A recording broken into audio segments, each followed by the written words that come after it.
Commander Vex'thalar of the Krynnic Hegemony stood on the command deck of his dreadnought, the Eternal Dominion, and admired the third planet from the yellow star. His crest feathers rippled with satisfaction as the purchase documents finalized on his data slate. 12 million credits for a pristine asteroid field in the outer system, complete with mineral rights and orbital zones. The primitive locals had been eager to sell. "Sir, the transaction is complete," his first officer chirped. "We now own Survey Zone 77 Alpha, including all orbital rights within the designated sphere." Vex'thalar clicked his beak in approval. The humans had been surprisingly easy to negotiate with. Their representative, a female with strange flat face and no proper feathers, had smiled constantly during the transaction. She had even provided him with what she called a complimentary information packet. "Excellent. Deploy the mining platforms and establish the primary processing station in high orbit, above the fourth planet. We'll have the first shipments ready within a standard cycle." The Krynnic had done this hundreds of times across dozens of systems. They would extract the resources, establish a foothold, and eventually the locals would realize they had sold far more than they intended. By then, of course, it would be too late. Galactic law was quite clear on the sanctity of property rights. The first mining platform deployed without incident. The second platform followed. By the end of the third day, they had 17 active facilities harvesting ice and minerals from the asteroid belt. Vex'thalar reviewed the profit projections and felt his secondary heart flutter with joy. Then the message arrived. "Sir, we're receiving a transmission from the third planet," his communications officer announced. "It appears to be from an organization called the Solar System Homeowners Association." "The what?" Vex'thalar asked. "The Solar System Homeowners Association, sir. They're requesting immediate communication regarding violations of Section 4, Paragraph 7 of the Sol System Property Code." Vex'thalar waved a wing dismissively. "Ignore it. Probably some local bureaucratic nonsense." The communications officer hesitated. "Sir, they're quite insistent. They've sent the message 47 times in the last 10 minutes. "Fine. Put them on screen." The view screen flickered to life, revealing a human male with graying hair and a smile that seemed frozen on his face. He wore what appeared to be some sort of formal garment, though it lacked any military insignia. "Good afternoon," the human said, his voice carrying an unsettling cheerfulness. "My name is Gerald Pemberton, and I'm the chairman of the Solar System Home Owners Association. I'm calling regarding several violations we've observed with your recent installations." Vex'thalar drew himself up to his full height. "I don't know what you think you're doing, but we own this property. We purchased it legally and filed all the appropriate galactic documentation." Gerald's smile never wavered. "Oh, absolutely. Your ownership is not in question. However, your purchase came with certain covenants, conditions, and restrictions, which I believe you'll find outlined in Appendix 7 of your purchase agreement. You did read Appendix 7, didn't you?" The commander's crest feathers flattened. "Appendix what?" "It's quite comprehensive. 1,463 pages covering everything from orbital debris management to electromagnetic emission standards. I have a digital copy I can forward to you if you've misplaced yours." "We don't have time for this nonsense," Vex'thalar snapped. "We have operations to run." Gerald's expression remained pleasant, but something in his eyes seemed to sharpen. "I understand completely. That's why I wanted to reach out immediately to discuss the violations before they accumulate additional penalties. Currently, you're in violation of Section 4, Paragraph 7, regarding industrial lighting standards. Your mining platforms are emitting SWETV frequencies that exceed the allowable spectrum as defined in the Sol System aesthetic guidelines." "Aesthetic guidelines?" Vex'thalar felt his third eyelid twitch. "We're mining asteroids." "Yes, and your mining operations are visible from Earth with standard optical telescopes. The guidelines are quite clear that all industrial operations must use shielded lighting that doesn't create visual pollution. I'm afraid we'll need you to retrofit your platforms with compliant lighting systems within 30 standard days. Or what? Vex'thalar demanded. Gerald consulted a tablet that had appeared in his hands.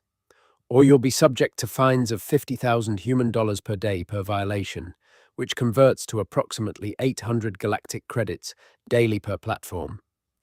You currently have 17 platforms, so that would be 13,600 credits per day until compliance is achieved.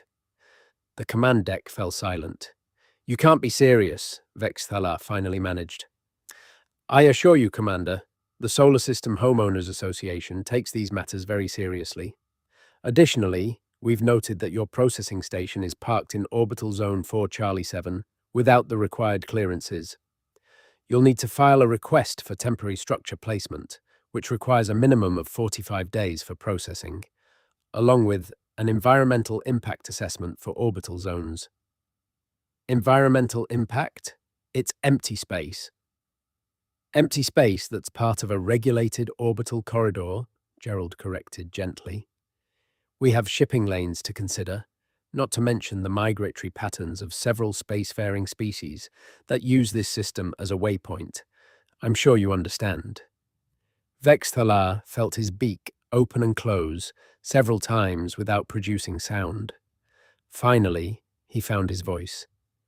We will not be subject to these ridiculous demands. We own this property.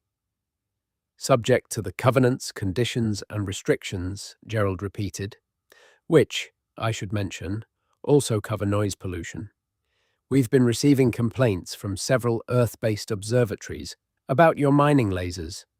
The high-frequency pulses are interfering with radio astronomy observations. That's a violation of Section 12, Paragraph 42. How can lasers create noise complaints? The first officer whispered. We'll need you to file a variance request form for industrial operations, Gerald continued, apparently not hearing the question. There's a hearing scheduled for 6 months from now, where you can present your case to the board. In the meantime, you'll need to cease operations until the variance is approved. 6 months? Vex'thalar's crest feathers stood fully erect.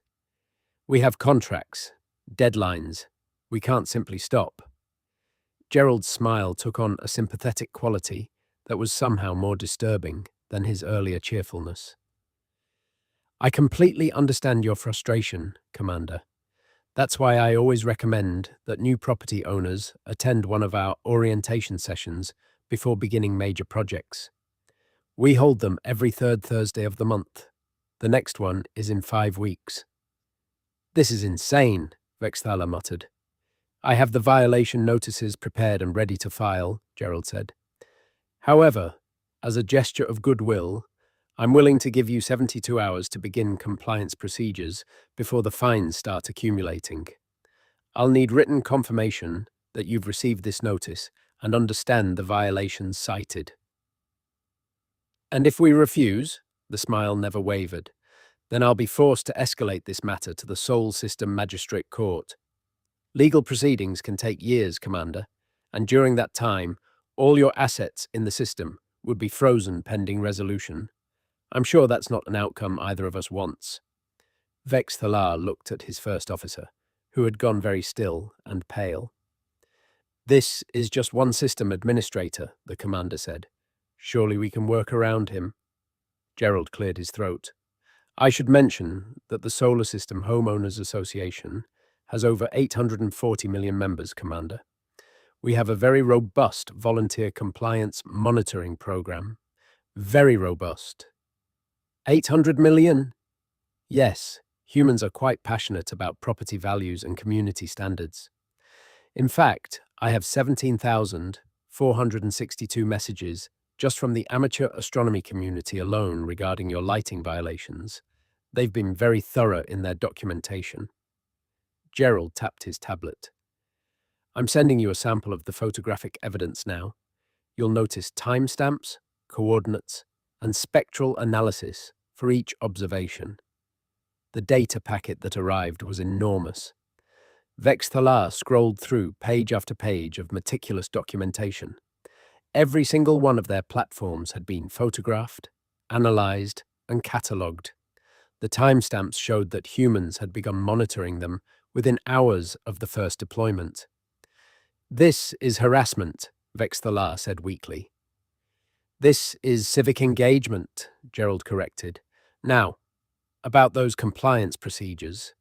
I've taken the liberty of preparing a starter packet for you. It includes all the necessary forms, a timeline for remediation, and contact information for certified contractors who can help you bring your facilities up to code. I should warn you that there's currently a 6-month waiting list for certified orbital work, so you'll want to get your name on the list as soon as possible. Yes, there's only one certified contractor for this type of work in the Sol system. A very thorough gentleman named Liu. He's completely booked, but I've heard he does excellent work. Very detail-oriented." The first officer leaned close to Vex'thalar. "Sir, perhaps we should consider their terms. The fines alone would exceed our quarterly profit margin within a week." Vex'thalar wanted to argue, but the numbers were irrefutable. "Fine. Send us your compliance packet." "Wonderful," Gerald said, his smile somehow brightening. "I'll email it right over. You should receive it within the next few minutes. Oh, and one more thing." "What now?" "We've been getting reports about unshielded reactor emissions from your dreadnought. That's a violation of Section 23, Paragraph 16, regarding radiation safety in inhabited zones. You're currently parked in a designated low-emission zone. The nearest inhabited planet is millions of kilometers away." "Yes, but the regulation defines inhabited zones as any area within 1 astronomical unit of a registered settlement. Earth qualifies, obviously. You'll need to either install radiation shielding that meets our standards or move to a designated industrial parking orbit beyond the asteroid belt." "The industrial parking orbit?" "Yes, it's quite roomy. Only 700 million kilometers from your mining operations, but I'm sure you can manage the commute. There's a small monthly parking fee, of course. Very reasonable. Only 12,000 credits per month for a vessel of your size." Vex'thalar felt something inside him break. "What if we just leave?" "Leave?" Gerald's eyebrows rose. "Well, that's certainly your prerogative, Commander. However, you'd still be responsible for removing all your installations and restoring the asteroid belt to its original condition. That's covered under Section 37, the Environmental Restoration Clause. We estimate removal and restoration would cost approximately 80 million credits, based on certified contractor rates." 80 million? We only paid 12 million for the property. "Yes. Well, property ownership comes with responsibilities." Gerald consulted his tablet again. "Of course, if you wanted to sell the property, the association would need to approve the new buyer. We have very strict standards about who can own property in our community. The approval process typically takes 9 to 12 months. The silence on the command deck was absolute. "Commander," the first officer whispered, "we could fight this in galactic court." "Could we?" Vex'thalar turned to his legal officer, a wizened Krynnic with decades of experience. The legal officer had been reading through the purchase documents with increasing horror. "Sir, the covenants are legally binding under 14 different galactic legal frameworks. The humans structured them very carefully. We signed a document that essentially gives them regulatory authority over our operations. And these penalties," he trailed off, his beak clicking nervously. "Sir, these penalties are structured to compound. If we don't comply, the fines will double every 7 days. Within 3 months, we'd owe more than the gross domestic product of the entire hegemony." "That's insane," Vex'thalar said again, but with less conviction this time. Gerald had been waiting patiently. "Commander, I sense you're feeling overwhelmed. This is very common with new property owners. Might I suggest a compromise? What kind of compromise? We're willing to waive the current violations and associated fines if you agree to begin an orderly withdrawal from the system. We'll give you 90 days to remove your equipment, and we'll even waive the environmental restoration requirements as a gesture of goodwill. We just want to maintain the character of our neighborhood. And if we agree to comply with all your regulations instead? Gerald's smile became almost apologetic.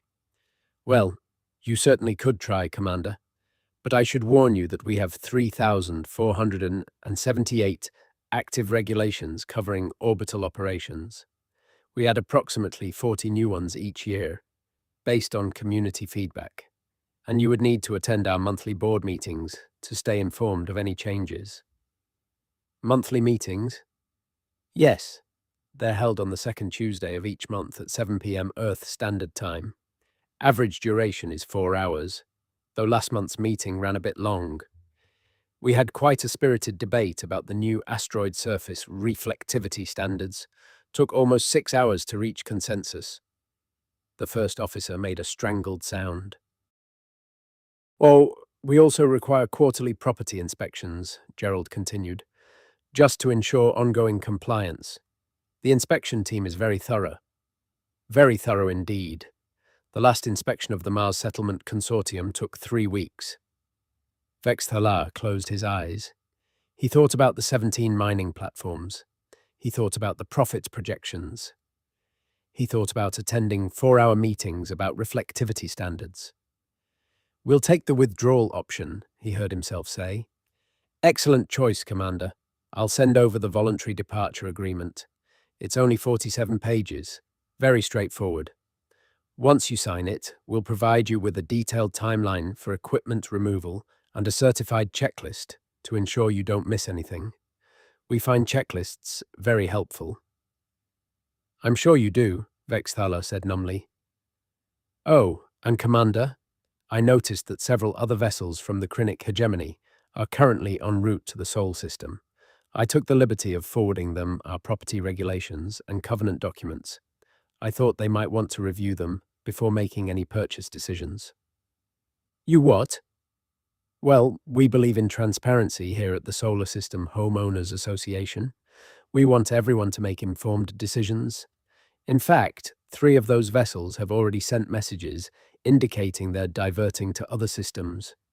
I think the phrase one captain used was, "absolutely not worth it." Very sensible fellow. Vex'thalar stared at the human on the screen. Gerald Pemberton sat there with his pleasant smile and his tablet and his 47-page agreements, and the commander finally understood. This wasn't incompetence. This wasn't bureaucracy run amok. This was a weapon more devastating than any dreadnought, more insidious than any plague. The humans had turned tedium into a defense system. Is there anything else, Commander? Gerald asked. No, Vex'thalar said quietly. No, I think we're done here. Wonderful. Oh, just one last thing. Our community newsletter goes out every week. Would you like to be added to the mailing list? We include updates on all proposed regulation changes, upcoming events, and a very popular recipe section. No, thank you. Your loss. Last week's featured recipe for chocolate chip cookies was absolutely delightful. Gerald's smile somehow became even more cheerful. I'll send over that withdrawal agreement within the hour. Welcome to the neighborhood, Commander. It's been a pleasure doing business with you. The transmission ended. Vex'thalar stood on his command deck, surrounded by his officers, and felt the weight of defeat settle over him like a shroud. They had conquered asteroid fields on 36 worlds.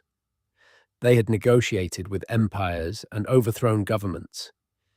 They had built a commercial empire that stretched across 2 spiral arms, and they had been utterly, completely, bureaucratically destroyed by a human with a smile and a 3,000-page regulations manual. Begin withdrawal procedures, he said quietly. All platforms, all equipment, we're leaving.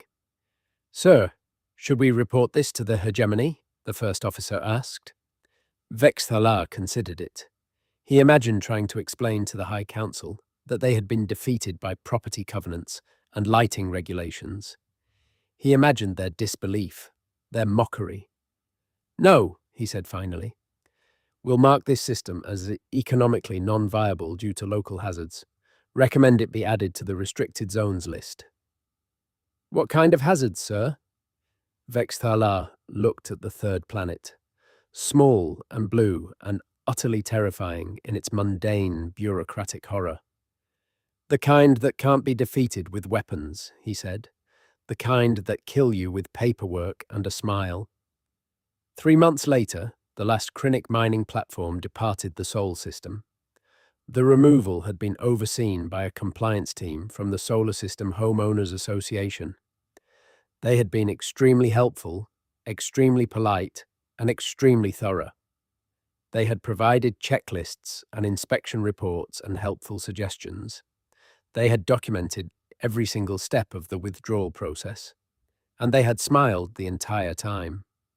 The story spread quietly through the galactic community. Not officially, of course. But word got around. Traders talked. Captains shared warnings. Within a year, the Sol system had developed a reputation, not as a military power, not as a scientific marvel, but as a place to be avoided unless absolutely necessary. The humans, for their part, seemed perfectly content with this arrangement. They continued to sell property to the occasional optimistic alien, always with the same cheerful professionalism and the same comprehensive covenant documents. Some buyers thought they could manage the regulations. They were wrong. The Solar System Homeowners Association grew stronger, their regulations more comprehensive, their enforcement more efficient.